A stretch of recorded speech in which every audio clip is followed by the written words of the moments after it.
World Bank and the International Monetary Fund have warned about Ethiopia's debt distress, labeling it unsustainable. ድሮም ብድር ነበረብን አሁንም ብድር ይጨመራችሁብን ነው የሚሉ ሰዎች አሉ። ከአይኤምኤፍ እና ከወርልድ ባንክ መበደር ከእናት እንደመበደር ነው። እሱ ብድር አይደለም። ዓለም አቀፍ መገናኛ ብዙሃን ስለ ኢትዮጵያ አንዳች በጎ ነገር መዘገብ ካቆሙ ዓመታት እየነጎዱ ነው። መገናኛ ብዙሃኑ ሳይሆኑ የብልጽግና ባለስልጣናትን በማዘዝና በማሰማራት ላይ ያሉት እነ አይኤምኤፍም ስለ 4 ኪሎ ቤተ መንግስት ሹማምንት አፋቸውን ሞልተው ማውራት እየቀነሱ ይመስላል። ከ9 ወራት በፊት የብልጽግናው አገዛዝ የኢኮኖሚ ቀውሱ በዚሁ ከቀጠለ አመጽ ሊቀሰቀስብህ ይችላል ብሎ ያስጠነቀቀው አይኤምኤፍ እናትዬ በሚሉት ጠቅላይ ሚኒስትር ዘንድ የማይወደድን መግለጫ አውጥቶ ነበር። ሰሞኑን ደግሞ መንግስት የወጪ አስተዳደሩንም ሆነ የብድሩን ሁኔታ እንዲሁም ሌሎች ጉዳዮችን በጥንቃቄና በብልሃት መምራት እንዳልቻለ የሚያስገነዝብ ሪፖርት አውጥቷል። እናት ልጇን ትመክራለች እንጂ ታስፈራራለች እንዴ? እናት ልጇን ታጎብዛለች እንጂ ብልህነትም ጥንቃቄም የሌለህ ነህ ብላ ገመናውን ለአደባባይ ታውለዋለች እንዴ የሚለውን ፌዝ እንትወው። አብይ አህመድ እናት ነው የሚሉት አይኤምኤፍ ግን ከ9 ወር በፊት ማስፈራሪያ፣ ከ2 ሳምንት በፊት ደግሞ የብልጽግና ገዢዎች ብልሃትና ጥንቃቄ የሌላቸው እንደሆኑ የሚያሳብቅ መግለጫ አውጥቷል። በእርግጥ አገሩን እንካችሁ ብሎ ለምዕራባውያን ተቋማት በ3.4 ቢሊዮን ዶላር የሸጠ አገዛዝ ብልሃትና ጥንቃቄ ብቻ ሳይሆን እንጥፍጣፊ የአገር ፍቅር እንደሌለው ተረጋግጧል።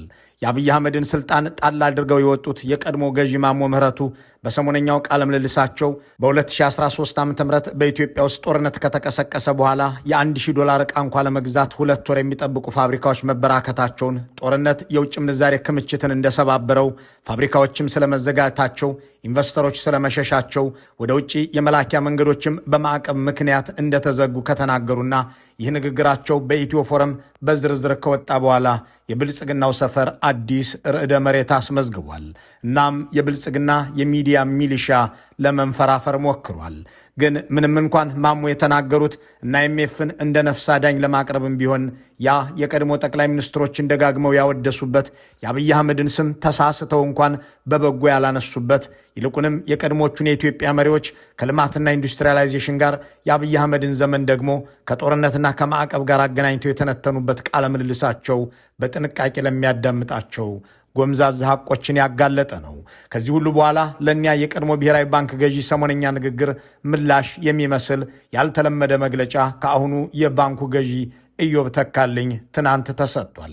የከተማውን ሚዲያ ጠርተውም በቢሮአቸው ማብራሪያ ሲያቀርቡ አምሽተዋል። ሁለቱ የአብይ አህመድ አባሃናዎች ስለሚያነሷቸውን ካስላንታዎች መከራከሩን ትተን በአንድ ቁም ነገር ላይ እናተኩር። አይኤምኤፍ ከ2 ሳምንት በፊት ብልጽግናን እንዲያቆመው የነገረው ጥቂት ቁልፍ ነገሮች አሉ።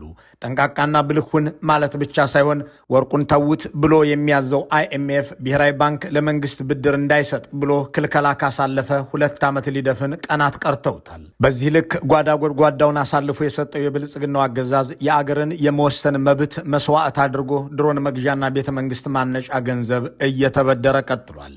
በእርግጥ ግን አይኤምኤፍ ወርቁን ተውት ሲል ምን ማለቱ ነው?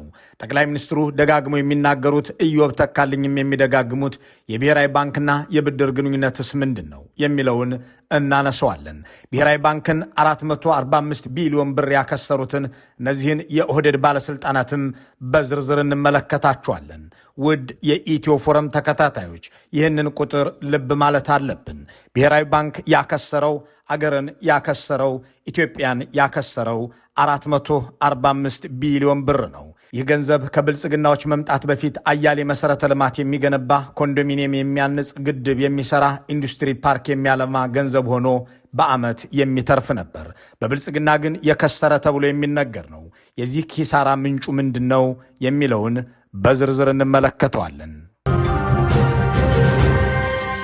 ለመጀመሪያ ጊዜ አምና እና ዘንድሮ 2 ዓመት የኢትዮጵያ ገንዘብ ሚኒስቴር ከናሽናል ባንክ ከሴንትራል ባንክ ብድር ሳይበደር ዓመቱን ጨረሰ። ለመጀመሪያ ጊዜ 2 ዓመት አብይ አህመድ አሊ ለመጀመሪያ ጊዜ ከብሔራዊ ባንክ ብድር ሳንወስድ 2 ዓመት ጨረስን ብለው ሲናገሩ በራሳቸው ቅድና ፍላጎት ያከናወኑት ይመስላሉ። ይሁን እንጂ ከብሔራዊ ባንክ አለመበደር የሚለውን መመሪያ አንበርክኮ የሰጣቸው እናት የሚሉት IMF ነው። ይህንን መመሪያ የሰጣቸውም እሳቸው እንዳሉት ከ2 ዓመት በፊት ሐምሌ 23 2016 ዓ.ም እንኳን ደስ አላችሁ እያሉ መግለጫ ያወጡለት ነው። በዚህ በምስሉ ላይ የሚታየውና ከዋሽንግተን ዲሲ የተላለፈው የIMF ትዕዛዝ በተራ ቁጥር 2 ላይ ኢሊሚኔቲንግ ሞኒተሪ ፋይናንሲንግ ኦፍ ዘ በጀት ብሎ ያስቀመጠው ከብሔራዊ ባንክ ምንም ገንዘብ አለመበደር የሚለውን ጥብቅ መመሪያ ነው። በተለምዶ ማዕከላዊ ባንክ ወይም ብሔራዊ ባንክ ለመንግስት በቀጥታ የሚሰጠው የገንዘብ ብድር በባለሙያዎቹ ቋንቋ ሞኒተሪ ፋይናንሲንግ ወይም ዳይሬክት አድቫንስ ተብሎ የሚጠራ ነው። ከዋሽንግተን ታዘው አንድም ብር ብድር ብትበደር የቆረጥንልህን ብድር አንሰጥህም ተብሎ የተቀበሉትን መመሪያ ነው እንግዲህ ለመጀመሪያ ጊዜ ለ2 ዓመት ሳንበደር ቆየን እያሉ የሚኩራሩት። በእርግጥ ኢትዮጵያ ለIMF ቅኝ የተገዛችው ለመጀመሪያ ጊዜ ስለሆነ ከብሔራዊ ባንክም አለመበደር ለመጀመሪያ ጊዜ ቢከሰት የሚጠበቅ ነው። አሁን ጥያቄው ብሔራዊ ባንክ የመወሰኛ ስልጣኑን ለIMF አሳልፎ ለምን ሰጠ የሚለው አይደለም። ብሔራዊ ባንክ ለመንግስት ብድር ሰጠ አልሰጠ ምን ልዩነት አለው? IMFስ ይህ ጉዳይ ትኩረቱን ለምን ሳበው የሚለው ግን መሰረታዊ ነው። በቀደመው ጊዜ ብሔራዊ ባንክ ስለሚባል ተቋምም ሆነ ስለ ገዢው የኢትዮጵያ ሕዝብ የሚያውቀው ነገርም ብዛም ነበር። በዕለት ተዕለት ሕይወቱ ላይ ያላቸው ሚና ያን ያህል ነበረና ብሔራዊ ባንክንና ንግድ ባንክን አንድ አድርጎ የሚመለከተውም በርካታ ነበር። ልክ የመከላከያን ጄኔራሎችና ምክትል ኤታማዦር ሹሞች ጭምር ያውቀው እንዳልነበረ ሁሉ የብሔራዊ ባንክ ገዢዎችንም ማንነት ሆነ ሚና ለመረዳት ጊዜ ያጠፋ አልነበረም። ይሁን እንጂ እነ ብርሃኑ ጁላ የመድፍና ድሮን ጦርነት እንደከፈቱት ሁሉ እነ ኢዮብ ተካልኝም በህዝብ ላይ በከፈቱት የኢኮኖሚ ጦርነት ምክንያት ዝነኛ ሆነው የኢትዮጵያ ህዝብ የክፍለ ጦርና እዝ አዛዦችን በሚያውቅበት ደረጃ የብሔራዊ ባንክ ገዢዎችንም የሚያውቃቸው ሆኗል። ሲቀያየሩም ወጡ ገቡ እያለ ይታዘባል። እናም የኤምሬትስ ሼኮች እነ ብርሃኑ ጁላን እያዘዙ እንደሚያሰማሩት ሁሉ የIMF ኢኮኖሚስቶች እነ ኢዮብ ተካልኝን እና አብይ አህመድን ከብሔራዊ ባንክ እንዳትበደሩ እያሉ ያዛሉ። መንግስታት ትላልቅ ፕሮጀክቶችን በፍጥነት መደገፍ ሲፈልጉ ህዝብ ላይ ግብር ከመጨመር ይልቅ ከማዕከላዊ ባንክ መበደርን ይመርጣሉ። መንግስታት ከግብርና ከሌሎች መንገዶች የሚያገኙት ገቢና ወጫቸው በማይመጣጠንበት ጊዜ ወይም የበጀት ጉድለት ሲኖርባቸውና ከዓለም አቀፍ አበዳሪዎች ወይም ከአገር ውስጥ የግል ባንኮች በሚበደሩበት ጊዜ ከፍተኛ ወለድ ስለሚጠየቁ ሳይንሳዊ በሆነ ቀመር ብሔራዊ ባንክ አዲስ ገንዘብ አትሞ ወይም በብድር መልክ በቀላሉ እንዲያቀርብላቸው ማድረግ የሚያዘወትሩት ነገር ነው። ይህ በኢትዮጵያ መንግስታት ብቻ ሳይሆን በየትም ሀገር ያለ መንግስት ሲሰራበት የኖረ ጉዳይ ነው። ኢትዮጵያ ግን ይህንን በአብይ አህመድ ፈቃጅነት በIMF ትዕዛዝ ተነጥቃለች። IMF ብድር ሲሰጥ ከሚያቀርባቸው ቅድመ ሁኔታዎች መካከል ይሄው አንዱ ነው። መንግስታት ብድር ከእኔ ብቻ ይውሰዱ እንጂ ከአገር ውስጥ ባንክ በተለይም ከብሔራዊ ባንክ መውሰድ የለባቸውም የሚል ጥብቅ ህግ አለው። ምክንያቶቹ ብዙ ቢሆኑም ጥቂቶቹን እናንሳቸው። ብሔራዊ ባንክ ለመንግስት ብድር ሲሰጥ ገንዘብ ሊያትም ስለሚችል በአገር ውስጥ ያለው የዕቃና አገልግሎት ምርትም ሳይጨምር በዜጎች እጅ ላይ ጥሬ ገንዘብ እንዲበራከት ያደርጋል። ብዙ ገንዘብ ጥቂት ዕቃዎችን ለማሳደድ ወደ ገበያ ሲገባም የዋጋ ውድነት ይከሰታል። የብር የመግዛት አቅምም ይወድቃል። እንዲህ ያለ ሁኔታ ተፈጥሮ ኢኮኖሚ ሲንኮታኮት አገሪቱ የወደቀችው በIMF ብድር ምክንያት ነው ተብሎ ስሜ ይጠፋል የሚለው አንዱ ምክንያት ሲሆን መንግስት ራሱ የሚያትመውን ብር ራሱ እየተበደረ ከቀጠለ የግል ባለሀብቶች ብድር ያጣሉ የሚል አመክንዮም አለው። በዚህ መመሪያ መሰረት ነው እንግዲህ IMF እነ ኢዮብን እነ ማሞን ከብሔራዊ ባንክ አንድም ገንዘብ ለአብይና አህመድ ሺዴ እንዳታበድሩ ብሎ ያዘዛቸው። እነሱ ግን የተለየ ነገር ያደረጉ ይመስል አገር ሲሸጡ ከተስማሙበት ትዕዛዝ አንዱን ደጋግመው እያነሱ ከብሔራዊ ባንክ ባለመበደራችን አገር እልል ይበል ይላሉ። በእርግጥ ኢዮብ ተካልኝ እንደ አብይ አህመድ ኢኮኖሚያዊ ጉዳዮችን ለመረዳት የሚቸገሩ አይደሉምና ደግሞም ታዘው የፈጸሙትን መሆኑን አይረሱምና ከብሔራዊ ባንክ መበደር ያቆምነው ከ2016 በኋላ ነው በማለት ለIMF የታዘዙበትን ዘመን ጠቅሰው ከዚያ ወዲህ ባለው ጊዜ መሆኑን ቁልጭ አድርገው ያስቀምጡታል። በ2000 ከተወሰደው ማሻሻያ በኋላ መንግስት ለበጀት ጉድለት ማሟያ ከብሔራዊ ባንክ ብድር ለመውሰድ የያዘውን አቋም አጠናክሮ ቀጥሏል።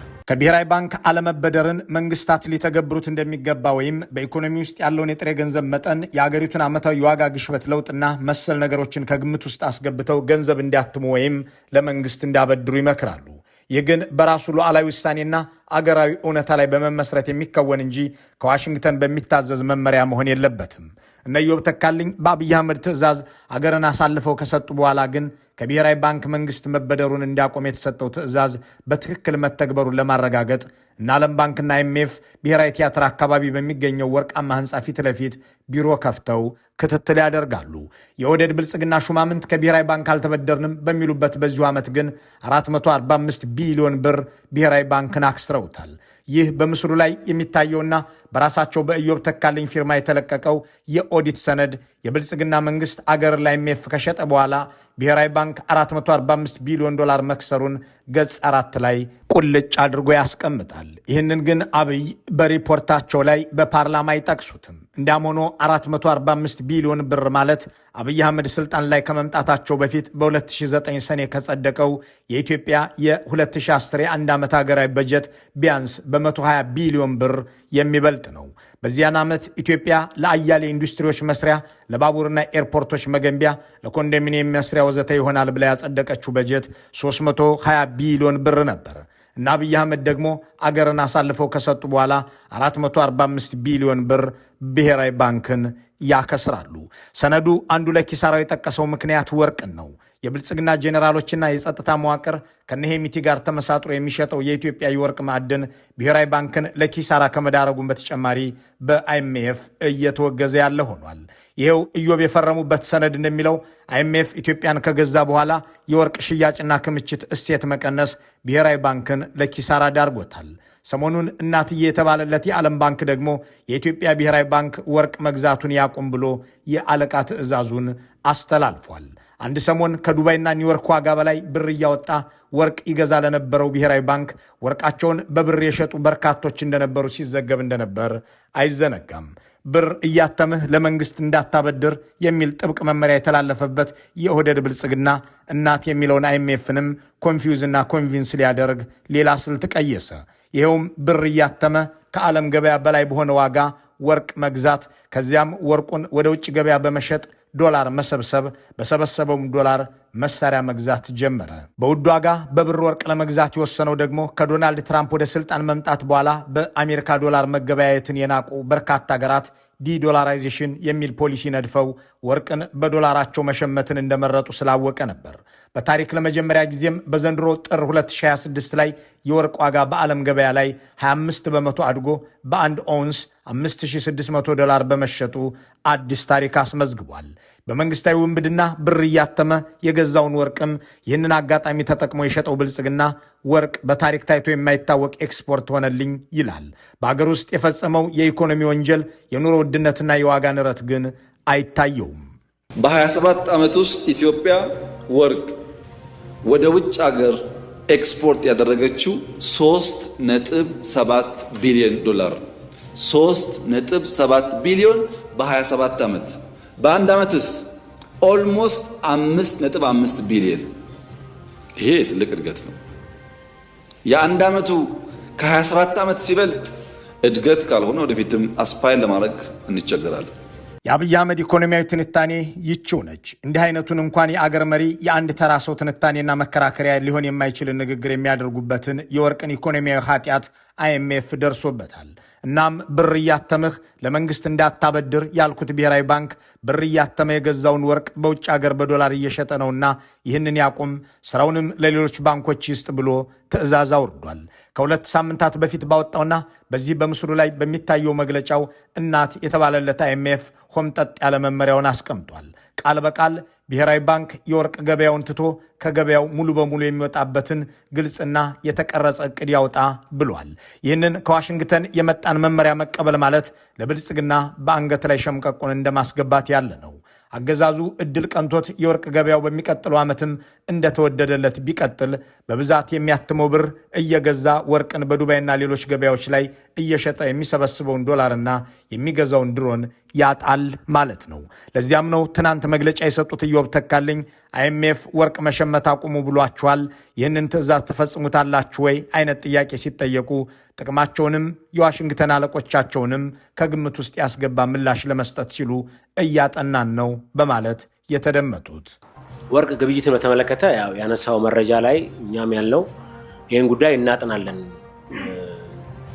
በሚል ኮሚት አድርገናል። እያጠናን ያለ ነው። የብዙ ሀገራት ልኡካን የኛን የወርቅ ገበያ ስርዓት እንደ ትልቅ ምሳሌ ማየት ደግሞ ሊያጠኑ ይመጡ አሉ። በጣም የተሳካ የወርቅ ገበያ ነው ብሔራዊ ባንኩ የሚያካሂደው። ይህንን ተሞክሮ ለመቅሰም ይመጡ ማለት ነው። እኛ ግን ያው ኮሚቴ ያደረግነው ምንድነው ይሄን እናጠናውና የተሻለ አሰራር ካለ ወደ ተሻለ አሰራር እንቀይራለን የሚል ነው። ለጊዜው ማለት የሚችለው ይሄ ነው። ጥናቱ አላለቀም። ብር ያተማችሁ የህዝባችሁን የኑሮ ውድነት እያባባሳችሁ ወርቅ እንደምትገዙ ከዚያም ለውጭ ገበያ ሸጣችሁ በምታገኙት ገንዘብ ያንኑ በኑሮ ውድነት የጠበሳችሁትን ህዝብ በድሮን ጥይት ስትጠብሱት ለመማር የሚመጣ የውጭ መንግስት ምን ያህል አገሩንና ህዝቡን የሚጠላ ነው የሚለውን ጥያቄ ለማብራራት የትኛው ሀገር ወደ ኢትዮጵያ እንደሄደ አልተናገሩምና አይመችም። የወርቅ ግብይት ሞዴሉ ግን እንኳን በመንግስት ደረጃ ለሽፍታም የማይመከር ነውና ይህንን ሙያ ብሎ የሚማር አገር ካለ ግን ምናልባትም ከኦህዴድ ብልጽግና የበለጠ አገሩን የሚጸየፍ መሆን አለበት።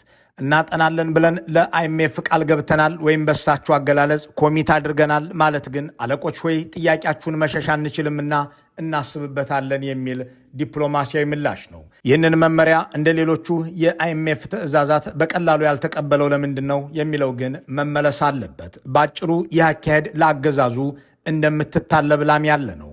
የወተት ላምህን ለግል ባንኮች አስረክበህ ውጣ፣ እነሱ ብር አትመው ሳይሆን ከደንበኞቻቸው በሰበሰቡት ቁጠባ ተወዳድረው በገበያ ዋጋ ወርቅ ይግዙ፣ አንተ እያተምህ አትግዛ ሲሉት የሚጎመዝዘው ሆኖ አጠነዋለሁ፣ ሌሎች አገራትም እኮ እየተማሩብኝ ነው እያለ ማዘናጋትና ማታለልና የመረጠው።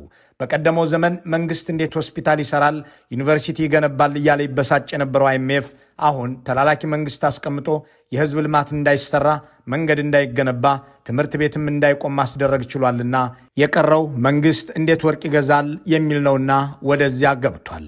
በዓመት $5 ቢሊዮን አገኘሁበት የሚለውን ወርቅ ግን የኦህዴድ ብልጽግና ትቶ ዘወር ይላል ማለት አጠቃላይ ኢትዮ ቴሌኮምን ሰጥቶ እንደ መግባት ያለ ኪሳራ ነውና ይህንን ባደረገ ማግስት የመድፎቹ ላንቃ የታንኮቹ ጉሮሮም ይደርቃልና ትዕዛዙን እንደ ሌሎቹ መመሪያዎች በቀላሉ ተቀብሎ ይተገብረዋል ተብሎ አይጠበቅም። ብልጽግና እስካሁን ድረስ የተቀበለው የአይኤምኤፍ ትዕዛዝ በጠቅላላ የህዝብን ኑሮ የሚያስወድደውን መመሪያ ብቻ ነው።